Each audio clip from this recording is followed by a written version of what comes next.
turakwitabye karamenya gasani kuko duhamagaye ku neza yawe. Ku izina ry'Imana Data na Mwana na Roho Mutagatifu, amen. Amahoro bana b'Imana, ni muhumure, Imana iradukunda. Ije kudukiza kuri wa gatandatu cy'umwaka cya 32 tariki 18 Ugushyingo 2023. Isomo rya mu gitabo cy'ubuhanga umutwe wa 18 umurongo wa 14 kugeza ku 16 n'umutwe wa 19 umurongo wa 6 kugeza kwa 9. Igihe ituze ryari ritwikiriye ibintu byose, nijoro ririmbanyije, ijambo ryawe ry'irinyabubasha nk'umurwanyi w'indatsimburwa riva mu ijuru ku ntebe ya cyami, risimbukira mu gihugu cyavumwe, ryitwaje inkota ityaye, ari ryo teka ryawe ridasubirwaho. Rihageze rirahagarara, maze isi yose riyuzuza imirambo. Ryakoraga ku ijuru rigakandagira ku isi. Koko rero ibiremwa byose uko bingana muri kamere yabyo byongeye kuremwa bundi bushya bikurikije amategeko yawe, kugira ngo abana bawe bakomeze kubaho. Nuko babona igihu gitwikiriye ingando, ubutaka bwumutse butumburuka hahoze amazi, inyanja y'umutuku ihinduka inzira nyabagendwa, imivumba y'ibiranduraga ihinduka ikibaya cy'ibyatsi bitoshye, ari naho umuryango wawe wose wanyuze, urinzwe n'ikiganza cyawe, maze bibona n'amaso yabo ibikorwa byawe by'agatangaza. Nuko bakwirugura nk'amafarasi, basimbuka nk'utwana tw'intama, bagusingiza wowe Nyagasani umukiza wabo. Iryo ni ijambo ry'Imana. Zaburi ni 105. Nimwibutse ibikorwa bihebuje by'Uhoraho, nimumuririmbire mu mucurangire, nimuzirikane ibitangaza yakoze, nimwishimire izina rye ritagatifu, muhimbarwe mwebwe abashakashaka Uhoraho. Nyuma anangura icyitwa uburiza cyose mu gihugu, n'abana b'imfura bibarutse bakiri abasore. Nuko ahakura abe bitwaje feza na zahabu, nta n'umwe uhutaye mu miryango yabo. Koko yibutse isezerano rye ritagatifu yagiriye Aburahamu umugaragu we, nuko yimura umuryango wishimye, intore ze zisohokana urwamo rw'impundu. Nimwiyibutse ibikorwa bihebuje by'Uhoraho. Nyagasani Yesu nabane namwe. Amagambo mu Ivanjili ntagatifu kwanditswe na Luka umutwe wa 18 umurongo wa 1 kugeza kwa 8. Muri icyo gihe Yesu acira abigishwa b'umugani, abumvisha ko ari ngombwa gusenga iteka batarambirwa. Nuko aravuga ati, mu mujyi umwe hari umucamanza utatinyaga Imana, ntiyubahe n'abantu. Muri uwo mujyi hari n'umupfakazi wazaga kumubwira ati, ngiranwa no duhora tuburana. Amwirengagiza igihe kirekire. Ageze aho aribwira ati, nubwo ndatinya Imana bwose kandi singira uwo nubaha, uriya mupfakazi wandembeje ngiye kumucira urubanza rwe rurangire, areke guhora aza kumena umutwe. Nyagasani arongera ati, nimwumve ibyo uwo mucamanza mubi avuga. Imana se niyo yarangara intore zayo, ntizirengere kandi zitakambira amanywa nijoro? Ndabibabwiye, izabarenganura vuba. Ariko se igihe umwana w'umuntu azazira, azasanga hakiri ukwemera ku isi? Iyo ni Ivanjili ntagatifu. Ariko se igihe umwana w'umuntu azazira, azasanga hakiri ukwemera ku isi? Amen. Bayoboke b'Imana, nimugira amahoro. Amahoro atahe mu miryango yacu, atahe mu ngo zacu, atahe mu mitima yacu, maze tubone Imana buri munsi, tugane Imana buri munsi, tubeshweho n'Imana buri munsi. Umuhanga yaravuze ati, gusenga ni ukunyarukira by'akanya gato mu ijuru, no guhura n'Imana. Iyo umaze kumva ko gusenga ari uguhura n'Imana, kandi uzi ko Imana ifite byose, uko biri kose, nkatwe abantu dushaka ibintu cyane, twakagombye kujya gushaka uwo nguwo ugiye kuduhereza ibintu nyine. Uwo nta wundi ni Imana tugomba guhura, akaduha ibintu, akaduha n'abantu, yewe akaduha ubuntu bwayo. Amasomo Kizungu byacu duteguriye kuri uyu munsi usoza iki cyumweru araryoshye cyane, ubwo ajya gutwegereza Imana, kuko nta muntu muzima wabaho ategera Imana, ubwo se yagira ubuzima nyabaki. Ubwo tujya kuzirikana ku ngingo iryoshye cyane igira iti, gutarambika isengesho. Nawe uze kureba aho wagiye urambika isengesho, uraza gusanga igihe cyose wagiye urambirwa, akenshi nuko nyine wibagiwe Imana, wataye Imana, wakize wibagirwa gukinga, warihenuye, umara gushyikira, warangiza ukabwira Imana uti, abo twabyaranye nabo ntongere kwikoza iby'Imana.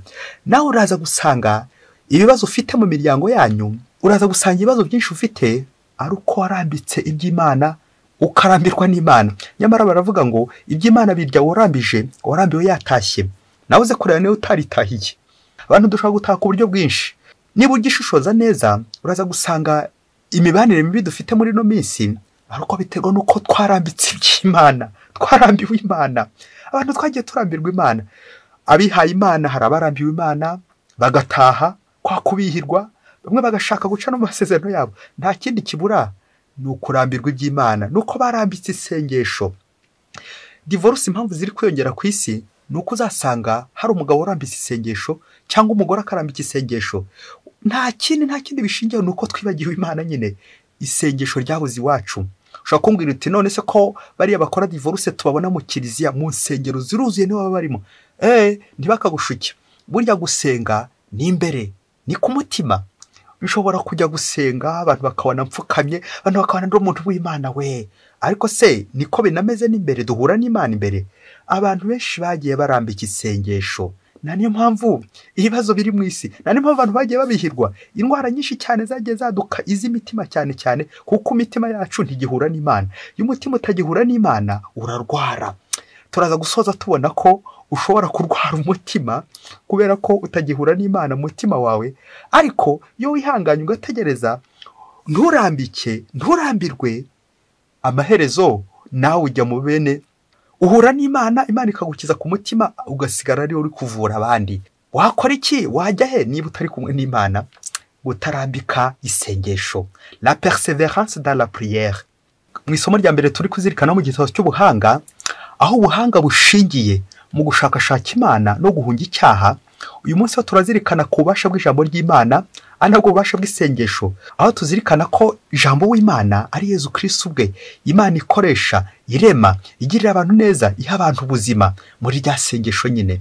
Uyu munsi baraturatira uburyo ijambo ry'Imana ritambuka ku bantu, rigahuza isi n'ijuru, rigatanga urumuri, rigatanga ubuzima.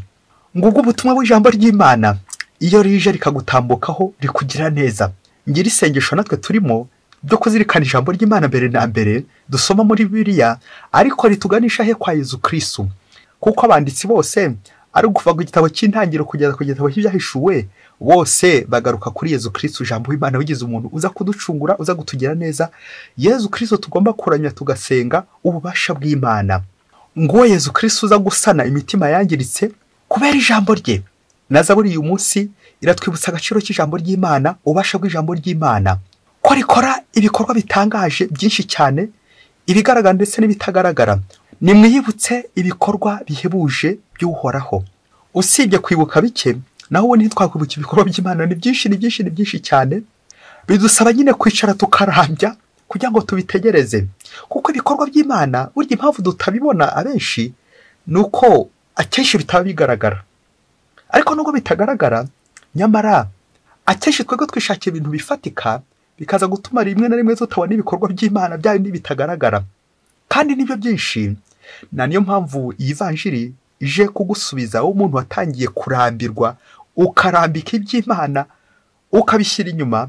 Ati humura, komera, ongera amavuta mu itara ryawe, ongera imbaraga zo gusenga, ongera umwanya wo gusenga, ongera umwanya wo gutaka no gutakambira Imana, kuko Imana yacu ari nyambuwe n'imbabazi. Imana yacu nta kinanira, ntizabura gutwumva. Wakwihanganya ugategereza ko Yezu kwibuka kandi akugirira impuhwe. Imbere y'inzara, imbere y'ibitotezo, imbere y'abaturenganya, imbere y'ibibazo byaburiwe ibisubizo, imbere y'uburwayi bwanze gukira, aho nawe niho watangiye kurambirwa, bikaza kurangira wararambitse iby'Imana. Mu bintu uzarambika, ntuzigere urambika isengesho. Ushobora kurambika ubugome, ukarambika umujinya, ukarambika uburayi, ubusinzi, ukarambika izo ngeso mbi zose, ariko ntuzigere na rimwe urambika isengesho. Wabaho utese nyine udasenga. Ngicyo Yezu Kristo adushishikariza uyu munsi, kubaho twizeye Imana. Imana isumbaho umucamanza, Imana isumba abacamanza ba hano ku isi, babandi bashobora no gukemura ikibazo kubera wenda ko bakurambiwe. Ariko Imana ntishobora kwirambirwa, Imana ntishobora guturambirwa. Yaturambirwa itese? Imana ikora 24 kuri 24. Imana buri gihe ibirekereje ko twaba hafi. Niyo mpamvu Imana uyu munsi itwibutsa uruhare rwacu natwe tugomba kugira nubwo Imana idutabara nk'umubyeyi ibizi ibyo dukeneye, ariko nawe ukagira urwo ruhare rwawe rwo guhaguma, kuguma ku Mana, gusenga, kutarambirwa. Urwo ruhare rwawe nawe Imana irarukeneye kugira ngo igukize. Nawe undi Imana nize kugutabara igasanga wigendeye witahiye, ubu se imigisha yawe izayiha nde? Birumvikana izayiha wa wundi wasigaye, wa wundi wategereje. Gutegereza buri munsi, gutegereza buri gihe imbaraga z'Imana. Akenshi iyo turi mu byago dukunze kurambirwa, ati Nyagasani gucyo wantereranye, ugasanga ndi kubw'ubuntu Imana, ati Nyagasani koko ibi n'ibiki wankoreye, kucyo unkoreye ngibi kandi ndi umukristo, Nyagasani simpama kujya gusenga, ninjye uhora mu bitaro, ninjye uhora urwaye, ninjye uhora n'ibibazo, ninjye uhora n'inzara, ninjye uhora n'agahinda, gucyo wantereranye Nyagasani. Ariko humura, naho Nyagasani ari guhagutambukiriza, naho Nyagasani ari guhatambutsa ukuboko kwe kuza kugukiza, ahubwo wowe uri gushaka kurambirwa. Nibwo rero bamwe bizarangira, bamwe bakarangiza muri divorce, ati umugabo arananiye, umugore arananiye. Bamwe nibo bazarangira bari guta imihamagaro yabo, abandi bikarangira bari kwivumbura. Kwivumbura ni ikimenyetso cyo kwa Sekibi. Yamvugo muhanga igira iti Dieu n'est jamais en retard, c'est l'homme qui est impatient. Ngo Imana nta na rimwe ikerererwa, nta na rimwe itinda mu gukora neza, ahubwo umuntu niwe utinda, niwe urambirwa. Yarangiza kurambirwa akahita arambika akigendera agataha. Umuntu kubera kwivovota kwe, nawe umukristo umuvandimwe, ntukajye wivovotera Imana, kuko Imana ibyo iri gukora byose irakuruzi kandi irakuzirikana. Wakwihanganye ugategereza ko yeza kwibuka kandi akuzirikana. Ikintu cyose ubonye uyu ukibonamo ukuboko kw'Imana, kuko utazi uko Nyagasani ibyiza Nyagasani kugutegurira. Rero Yezu arasoza ivanjiri atubwira, atubaza ikibazo, ese Yezu nagaruka azasanga hari ukwemera ugifite? Yezu Kristo aza buri munsi, ese ntazasanga wigendeye warangije kwivumbura? Ukwemera kwagushingiye he? Ukwemera mu bibazo, kwemera Imana, kwemera ko Imana ishobora byose, kwihangana, kwemera, kwizera, gukomera, gushikama n'ibindi byose bijyana aho ngaho, maze isengesho ryawe rikaba ari ryo guhura n'Imana. Mu byago, mu bibazo, mu bitotezo, mu byishimo, hose ntuzigere urambika, ntuzigere utukwemera, kuko Nyagasani agukunda kandi akuzirikana. Umunsi umwe hirya kure cyane muri Afurika, ngo umusore yagiye gusaba akazi, bishoboke ko ararangije kwiga kaminuza, bamuha akazi ko kurinda butike, akazi k'izamu. Iyi butike ikaba ifite agaciro k'amadolari 20,000. Urumva ukuntu iyo butike yari ikomeye cyane, yari ikomeye pe. Nuko barayimurindisha, wa musore akajya yirinda, igihe kimwe cyaje kugera, byandi yuko nyine aho mutindi yanitse ntiriva, ya butike baza kuyiba, ibintu byose birimo barabitwara, byose barayumutsa. Nuko rero nyiri butike amaze gukora iperereza ryose neza, igisambo cyaje gufatwa, aza kuba nyine umusore wenda iyi butike. Nuko baramufata, baramufunga, bamukatira imyaka 10. Nuko rero bamaze kumufunga, bamuha igihano cy'imyaka 10, igifungo cy'imyaka 10, akazavamo kandi yishyura amadolari 20,000. Ubwo bose barakomeza, nuko wa musore abarafunzwe. Igihe cyaje kugera, iminsi irashira indi irataha, sibwo se wa mugabo nyiri butike, nyuma yuko amaze gukoranya ibimenyetso noneho yitonze, yaje gusanga uwo mwibye atari wa musore yafungishije, ahubwo ari umuhungu we yibyarira. Ngo byagenze bite rero? Ngo umuhungu we ngo agiye abona papa we atari gushaka kumushakira umugeni, kumukwera, kumushakira inkwano. Umusore yumvaga arambiwe n'ubusore, nuko ashaka uburyo bwose yava mu busore, ubundi agashaka umugeni. Yabonaga fiancé we abandi bashaka kuzamutanga, nuko aragenda acurisha urufunguzo, akuramo ibintu byose byari biri muri butike ya se, arabigurisha, ubundi akoramo ubukwe. Nyuma rero ngaho tekereza, se amaze kumenya uko yaje kubigenza. Se amaze kubimenya yaricujije, yibaza impamvu yahubutse yihuse mu iperereza, ubundi agafungisha uriya musore, dore ko abusore bari abakene, ntawe no kumuvuganira. Asigara yibaza uburyo azajya kumufungurisha. Ntibyari bigishobotse kuko imyaka imaze no kuba myinshi, hafi imyaka 7 yari amaze muri prison, yarasigaje nyine 3. Nuko umugabo agira agahinda kenshi, ahazahera afungurisha uwo musore. Muri ka gahinda gakomeye cyane, wa mugabo akomeza kugira agahinda, gakomeye cyane, yewe arwara n'umutima bikomeye cyane. Igihe cyaje kugera, wa mugabo arivuza henshi hashoboka iyo ndwara y'umutima, ariko byanga gukira. Igihe cyaje kugera, cya gifungo cy'imyaka 10 cyawo musore kirangiye, baramufungura ngo akaba muri prison aho yabaga. Yari yaragiriwe ubuntu, yiga medecine, yiga indwara z'umutima, avamo ari specialiste mu kuvura umutima, cardiologue, inzobere mu kuvura umutima. Nuko ageze ku iseta aho yagombaga gukorera, wa mugabo mu kumurangira uzamuvura agiye kureba asanga ugiye kumuvura ari wa wundi yari yarafungishije. Ngaha nawe yibaze niba aza kubyemera bamuvura. Urumva umwe urwaye umutima, undi avuye muri prison afite diplome yo kuvura umutima. Umwe ni cardiaque, undi ari umu cardiologue. Sinza kwirirwa mvuga uburyo uyu mugabo nyuma yo kuvurwa uyu mutima yakomeje asaba imbabazi, anashimira uyu musore umuvuye kandi wakomeje kwihangana, akihanganira iki gihano yari yahawe, akihanganira aka karengane. Bakristo bavandimwe, Yesu Kristo akozwe. Iyo wihanganye ugategereza, urangiza uri cardiologue, urangiza uzi gusana imitima. Ariko iyo warambiwe ukarambika, birangira urwaye umutima, cardiaque, des maladies cardiaques, kaza kurangira umutima ushobora gusimbuka. Kubera iki? Habuzemo imbabazi, habuzemo kwihangana, habuzemo gutegereza, habuzemo Imana. Iyo twabuze Imana mu mitima yacu, hazamo agahinda, hazamo guhubuka, hazamo kudategereza. Nuko pereza twarikora nyine rikaba ari ryo kubera kubogama, bikaza kurangira duhanya abo tutagombaga guhana, duhanya inzirakarengane. Nguko hutihuti byari bihumye, ukihuta gushaka, ukihuta kujya gupfumura amazu y'abandi, ucurisha imfunguzo kugira ngo wihutire gushaka umugore. Ariko amaherezo yawe n'ubundi nimubana n'umuntu utigeze utegura, utigeze uteganya, mwabanye kuri hutihuti, n'ubundi urugo rwanyu ruzarangira muri hutihuti. Nguko igihe cyose mutazubakira ku isengesho, ibintu byanyu bizasenyuka. Igihe cyose muzubakira kwivumbura, ibintu byanyu bizasenyuka kera kabaye. Ngize indwara abantu benshi ziturembeje: kudashishoza, kuticara, kutagisha inama Imana, kudasenga. Kuko uramutse usenga wamenya buryo umuntu wakwibye. Uramutse ufite ukwemera, uramutse usenga, ntabwo waberwa umuntu wakwibye, ntabwo waberwa ibintu ahantu byagiye.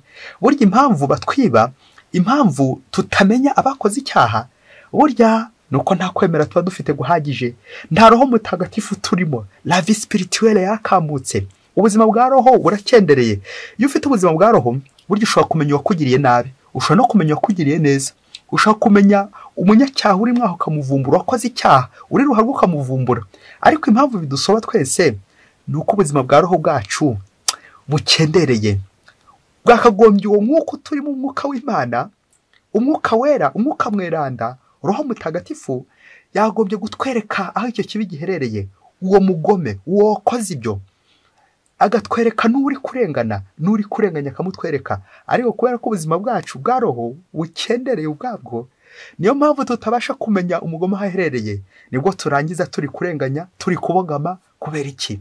Nta kwihangana. Twarambiwe mu Mana, twarambise isengesho.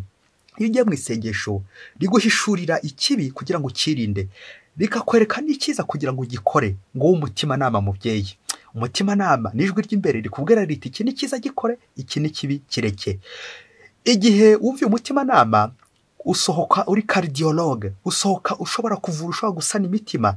Niyo mpamvu njye gusoreza ku ijambo rya Nelson Mandela: muntu uri mu bibazo, muntu uri mu byago, muntu uri mu gahinda, muntu wasibiye, muntu watsinzwe, muntu urwaye, muntu ushavuye, muntu uri mu bibazo bikomeye cyane byaburiye ibisubizo.